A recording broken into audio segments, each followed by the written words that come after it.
سرزمین فر و فروغ و فرزانگی، فرهنگ و فرهیزش است.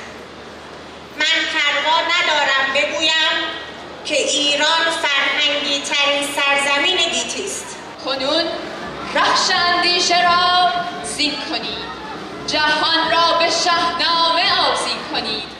هر آن کس که شاهنامه خوانی کند، چه مرد و چه زن پهلوانی کند. دهه فجر دهه نوره و اینکه در ماه بهمن که ماه اندیشه نیک است اتفاق افتاده، یه رویداد قابل توجهی میتونه باشه که مردم با اندیشه روشنشون و با پاکی به یک حرکتی دست دادن و یک جایگاهی رو به دست آوردن که قابل ستایش است.